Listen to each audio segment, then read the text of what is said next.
മലപ്പുറം എടവണ്ണയിൽ ക്ഷേത്രത്തിൽ മോഷണം. ക്ഷേത്രത്തോട് ചേർന്ന വ്യാപാര സ്ഥാപനത്തിലും മോഷണം നടന്നു. കഴിഞ്ഞ ഒരു വർഷത്തിനിടെ മൂന്നാം തവണയാണ് ഒരേ ക്ഷേത്രത്തിൽ മോഷണം നടന്നത്. മോഷ്ടാവിനെ ഉടൻ പിടികൂടണമെന്നാണ് നാട്ടുകാരുടെ ആവശ്യം.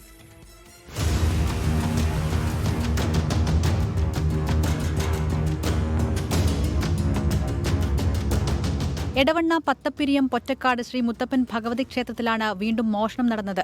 ക്ഷേത്രത്തിലെ ഭണ്ഡാരം കുത്തിത്തുറന്ന നിലയിലാണ്. ക്ഷേത്രത്തിന് സമീപത്തെ വ്യാപാര സ്ഥാപനത്തിലും മോഷണം നടന്നിട്ടുണ്ട്. അടുത്ത കാലങ്ങളിലായി മൂന്നാം തവണയാണ് ക്ഷേത്രത്തിൽ മോഷണം നടക്കുന്നത്. സമീപത്തെ വ്യാപാര സ്ഥാപനത്തിലും മോഷ്ടാവ് കയറിയിരുന്നു. പോലീസിൽ പരാതി നൽകിയെങ്കിലും മോഷ്ടാവിനെ പിടികൂടാൻ ഇതുവരെ സാധിച്ചിട്ടില്ല. പോലീസ് നടപടി ശക്തമാക്കണമെന്നാണ് ക്ഷേത്ര ഭാരവാഹികളുടെ ആവശ്യം. ഈ സംഭവം നടന്നിട്ട് മാസങ്ങളായിട്ടും ഇതിന് ഒരു തുമ്പും ഉണ്ടാക്കാൻ കഴിഞ്ഞിട്ടില്ല എന്നുള്ളതാണ് വസ്തുത. പോലീസിന്റെ അന്വേഷണം വേണ്ടത്ര ജാഗ്രതയോടെ നടക്കുന്നില്ല എന്നുള്ളതാണ് നാട്ടുകാരെല്ലാവരും ഞങ്ങൾക്കൊക്കെ ഒന്നിച്ച് പറയാനുള്ളത്. അത് വളരെ ഗൗരവത്തോടെ ഈ വിഷയത്തെ എടുത്ത് ഈ കള്ളനെ പിടിക്കുന്ന സംവിധാനത്തേക്ക് പോകേണ്ടതുണ്ട് പോലീസ് എന്നുള്ളതും കൂടി ഞങ്ങൾ സൂചിപ്പിക്കുകയാണ്. എടവണ്ണ സ്റ്റേഷൻ ഇൻസ്പെക്ടറുടെ നേതൃത്വത്തിൽ സ്ഥലത്ത് പരിശോധന നടത്തി. അന്വേഷണം ഊർജിതമെന്നാണ് പോലീസ് വിശദീകരണം. വ്യക്തമായി പ്രദേശത്തെക്കുറിച്ച് ധാരണയുള്ള ആളാണ് മോഷണത്തിന് പിന്നിലെന്നാണ് പോലീസിന്റെ നിഗമനം. 24 മലപ്പുറം.